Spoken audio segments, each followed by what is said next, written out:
Nancy Guthrie literally just vanished from her home in Tucson, Arizona. So many of you have asked me more about the DNA, what could be happening behind the scenes with the DNA testing. Remember, there was DNA found inside Nancy's home that investigators said did not belong to Nancy or anyone in her family or her inner circle, which was a good thing. I mean, it could belong to the suspect. The problem is, as you know, if you've been following the case, the DNA is mixed, and it seems they're having problems sorting that out behind the scenes. She was there at 11:47 p.m. We know this because the last ping from her phone placed her inside her own home, not on the road, not at a bar, not at a friend's house, inside the four walls she had lived behind for years. And then, nothing. No call, no alarm, no struggle that any neighbor could hear. Just a door that would later be found unlocked, a purse left on the counter, keys still hanging on the hook by the wall, and a silence so complete it felt deliberate. Whatever happened to Nancy Guthrie did not look like chaos. It looked like a vanishing. And that, if you know anything about how these cases usually end, is the part that should disturb you most. Because chaos leaves evidence. Chaos breaks things, tips things over, leaves a trail. Oh, but a calculated disappearance, one where someone moves through a home and exits without triggering a single obvious alarm, that requires something far more chilling than rage. It requires patience. It requires knowledge. It requires someone who has thought this through. Inside that home, buried beneath the surface of what could be seen, something was waiting. Something that investigators would spend the next 70 days trying to read. A piece of evidence that held the entire answer to this case, and yet refused for weeks to give it up. Not because it wasn't there, not because the science didn't exist, but because what was left behind was so tangled, so layered, so carefully, whether intentionally or not, mixed in with everything else, that the very tools built to crack cases like this one couldn't crack it. Not yet.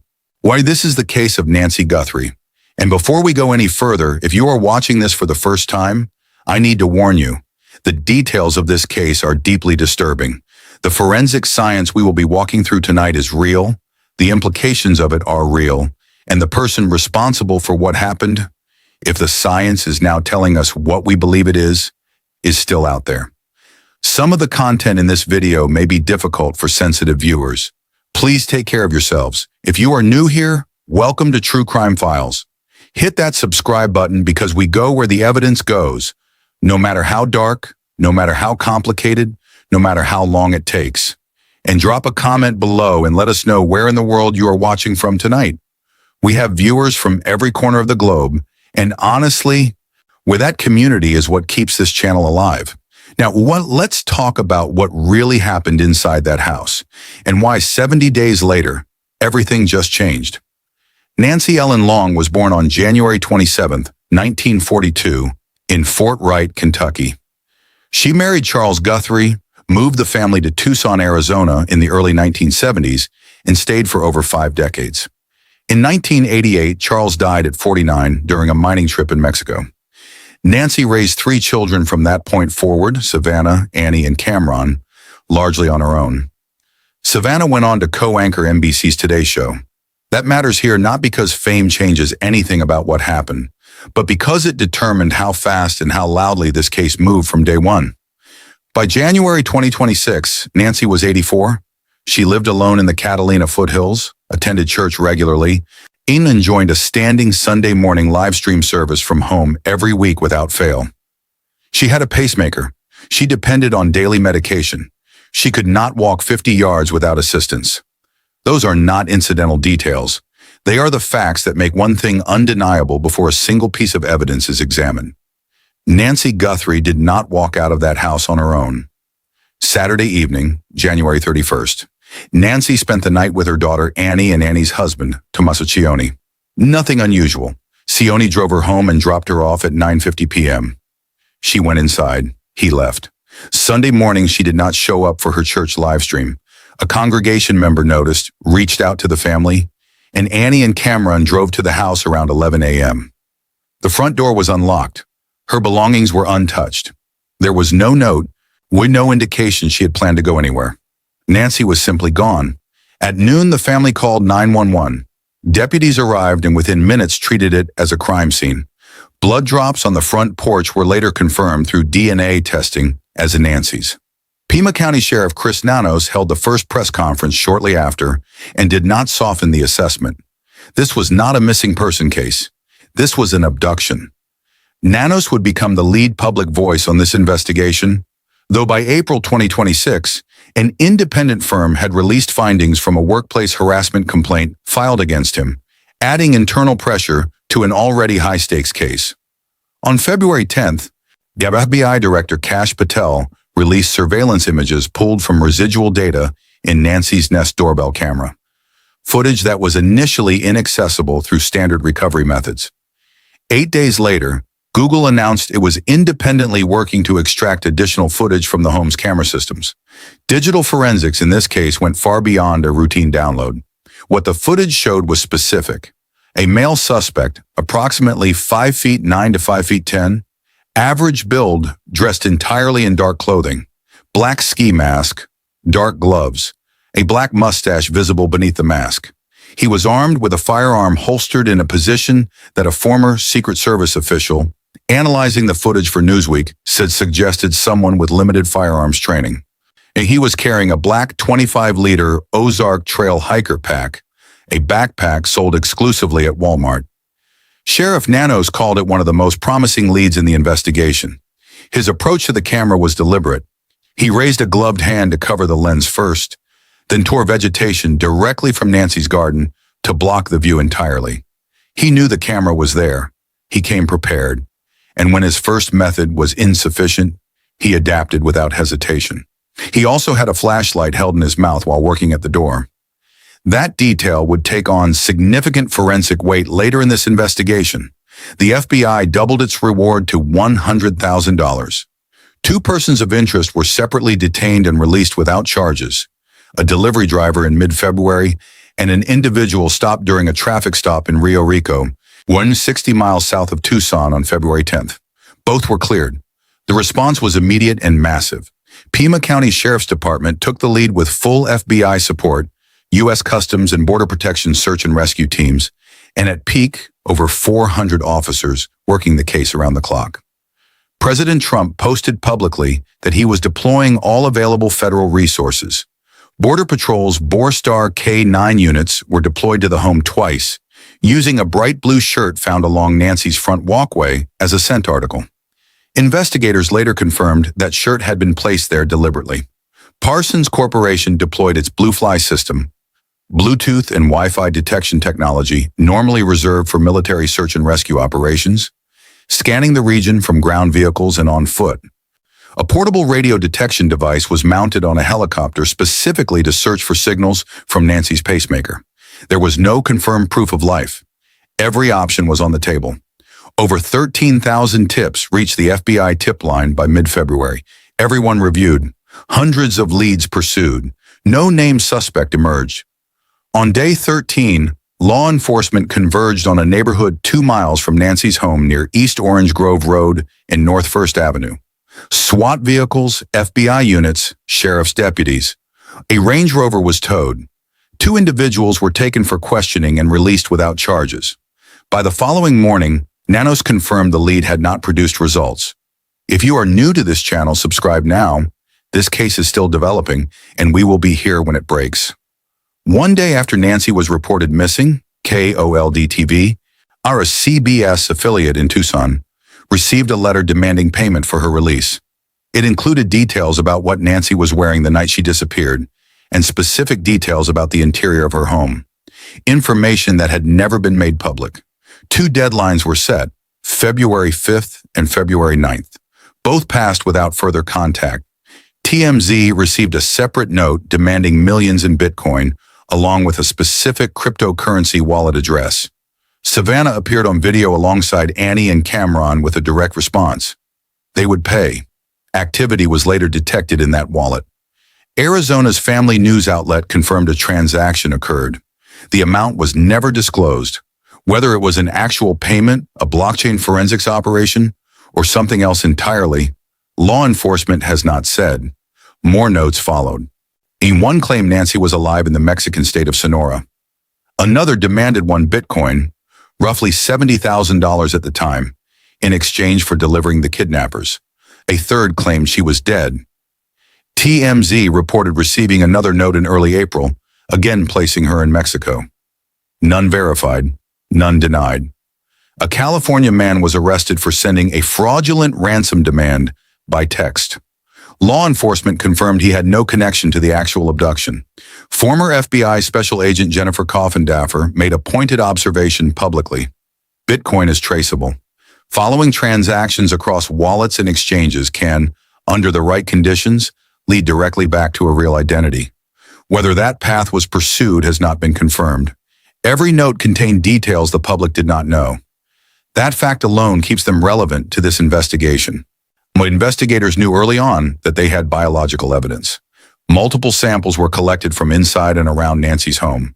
The blood on the front porch was confirmed as hers, but other material recovered from the scene matched neither Nancy, nor any family member, nor any worker with documented access to the residence. Sheriff Nanos stated it directly. Investigators believed they potentially had the suspect's DNA. The problem was not finding it. The problem was reading it. The first step in any DNA case is running the profile through CODIS, the FBI's combined DNA index system, which holds nearly 27 million profiles. No match came back. That means one of two things. The suspect has never been convicted of a qualifying offense, or the sample could not produce a clean enough profile for a valid submission. In this case, it appears to be both. The DNA recovered from the scene was mixed. Biological material from more than one person layered together. The suspect's contribution was a minority fraction within that mixture.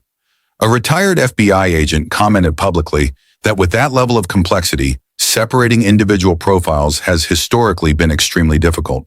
A black glove was also recovered approximately 2 miles from the residence, appearing to match what the suspect wore in the doorbell footage. Its DNA was submitted to CODIS separately. No match returned from that submission either, but the case had not stalled completely. By late March, Sheriff Nanos confirmed that investigators had DNA they believed was still workable. The wall was not the end. It was the beginning of a more complex process. Most coverage of this case focused on the backpack, the mask, and the glove. But there is a detail visible in the surveillance footage that forensic experts believe may matter more than any of those, and it has received almost no mainstream attention. The FBI's Operational Technology Division, in its analysis of the doorbell camera footage, confirmed that the suspect was holding a flashlight in his mouth while working at Nancy's front door. It is a tactical tool, a bite flashlight used to free both hands. And according to CeCe Moore, chief genetic genealogist at Parabon Nanolabs, it may be the single most valuable DNA source this investigation has. Saliva is biologically dense. A flashlight held in the mouth produces significant biological deposit, far more than a gloved hand touching a surface or a hair fragment left at a scene. A Moore argued publicly that investigators should return to Nancy's home specifically to swab for this evidence, stating that DNA is hardy enough to survive weeks on a surface if it has not been disturbed. She also flagged the risk. Fragile trace evidence, saliva on the ground, a rootless hair, can be tracked out on the bottom of a shoe without anyone realizing it. The flashlight, if recovered and properly preserved, is different. It is a fixed, concentrated point of contact with a single user. Whether law enforcement seized it at the scene has never been confirmed or denied. That silence is its own significant detail. If it was recovered intact, it may hold a cleaner DNA sample than anything else in this case, one that bypasses the mixed sample problem entirely. When CODIS returns nothing and mixed samples resist standard separation, investigators have a second path. It is called Forensic Investigative Genetic Genealogy, FIGG, and it does not search for the suspect directly. It searches for his family. The science works through SNP profiling, single nucleotide polymorphisms, the same tiny genetic variations that consumer services like 23andMe and Ancestry DNA use when people trace their ancestry. When those profiles are voluntarily uploaded to public databases like GED Match and Family Tree DNA, Law enforcement can, under specific legal conditions, upload a suspect's reconstructed profile and search for partial matches. Not the suspect himself, but a cousin, a sibling, a parent. Someone who shares inherited DNA from a common ancestor. From those matches, forensic genealogists build family trees. They cross-reference census records, obituaries, geographic data, went in public records until the list narrows to individuals who fit the age, location, and timeline of the crime. This method has already broken cases that sat cold for decades. Joseph James DeAngelo, the Golden State Killer, had terrorized California for years before a distant relative's voluntary upload to GEDmatch traced the DNA back to him. He had never submitted his own profile to any database. His family did it without knowing. He was arrested in 2018 and sentenced to life. Brian Koberger was identified in the 2022 University of Idaho murders through forensic genealogy traced from DNA on a knife sheath. The Gilgo Beach killer case advanced through the same method. In the Guthrie investigation, law enforcement confirmed in mid-February that genetic genealogy options were being explored. So the FBI's genealogy team has approximately 200 agents working in this area. Moore has noted that results depend partly on the suspect's ancestry. Northwest European heritage produces faster matches due to larger database representation. Other backgrounds take longer. As of April 2026, that process is still running. Subscribe to True Crime Files. When a name surfaces in this case, we will cover it immediately. Hit the bell. You will not want to miss that update. Most coverage of this case has stayed close to the evidence and avoided the harder question: who targets an 84-year-old woman living alone, and why? Statistically, this type of crime is rare. FBI data shows elderly victims are almost never the primary target in kidnapping for ransom cases. The more common drivers are financial disputes, family conflict, or organized criminal operations. None of those have been publicly linked to Nancy Guthrie. Former FBI Behavioral Analysis Unit researcher Dr. Ann Burgess offered a theory that reframes the entire case. She argued the abduction may not have been about Nancy at all. The real target, she suggested, was someone within her family network, specifically the person who would be most devastated by her disappearance. She did not need to name that person. The answer is not difficult to reach. A second theory treats this as a ransom operation that was researched and planned, but ultimately executed by someone without professional experience. The surveillance footage supports that reading. The suspect arrived masked, gloved, armed, and carrying a packed backpack. Clear signs of preparation, but he had no pre-positioned cover for the camera, or improvised with garden plants, and holstered his weapon in a way a former Secret Service official described as consistent with limited firearms training, prepared but not practiced. That distinction matters when building a profile. Neither theory has been confirmed. The motive remains officially open, but both point towards someone with a specific reason to choose this house, this woman, and this night. Savannah Guthrie stepped away from the Today Show immediately, including her scheduled coverage of the 2026 Winter Olympics, and went to Tucson. She appeared in multiple public video statements alongside Annie and Cameron, speaking directly to whoever was holding their mother and urging anyone with information to contact the FBI. On February 24th, the family announced a $1 million private reward for credible information leading directly to Nancy's recovery. Savannah separately announced a $500,000 donation to the National Center for Missing and Exploited Children, a deliberate acknowledgement that their case was receiving resources and attention that most missing persons cases never see. By April 2026, combined rewards exceeded $1.2 million, including the FBI's $100,000 offer and $88,000 from 88 Crime. Every family member and their spouses were cleared as suspects by the Pima County Sheriff's Department early in the investigation. NBC implemented internal protocols specifically for this case. If a development broke during a live broadcast, so Savannah would be removed from the set and another anchor would handle the story on air. She returned to the Today Show on April 6, 2026. Her first words were simple: "Good morning, it is good to be home." Nancy had not been found. In the weeks prior, the Sheriff's Department had increased patrols around both the Catalina Foothills neighborhood and Annie's residence after a YouTuber was reported filming private homes in the area. The family's message was straightforward. The tip line exists for a reason. Use it. April 16th, 2026. 74 days since Nancy Guthrie was reported missing. Here is what the investigation has confirmed and what it has not. Confirmed. The case remains an active kidnapping investigation led by the Pima County Sheriff's Department in coordination with the FBI. Your foreign DNA was recovered from the scene and is undergoing advanced forensic processing. Sheriff Nanos has stated it is still workable. A glove recovered 2 miles from the residence returned no CODIS match. The suspect was captured on camera, male, armed, masked, carrying a Walmart Ozark Trail backpack, holding a bite flashlight. Multiple ransom notes were received by media outlets. A California man was arrested for a fraudulent ransom demand and confirmed to have no connection to the actual abduction. Not confirmed. The suspect's identity, Nancy's current location or condition, whether any ransom note originated from her actual captors, whether genetic genealogy processing has produced leads not yet disclosed publicly, whether the bite flashlight was ever recovered and tested. What investigators still need is specific. 1. Anyone in the Tucson area who has unreviewed home security footage from late January or early February. Anyone with a direct memory of unfamiliar vehicles or individuals near the Catalina Foothills neighborhood around that time.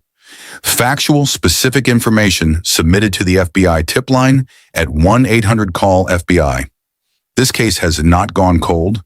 The suspect left DNA, a glove, a physical description, and a traceable backpack. Somewhere in a genealogy database, a purchase record, or a tip not yet connected. There is a thread that leads directly back to his name. The forensics are still running. The genealogy databases are still being searched. The leads are still being worked. Nancy Guthrie is 84 years old. She has 3 children and grandchildren. She has been gone for over 70 days. That is not background detail. That is the only reason any of the science, the evidence, and the investigation covered in this documentary matters at all. If you have direct, factual information, call 1-800-CALL-FBI. The family reward stands at $1 million. The FBI reward is $100,000. Subscribe to True Crime Files. We will be here when this case breaks, and it will break. Hit the bell and drop a comment below. Where in the world are you watching from, and what detail in this case stood out most to you?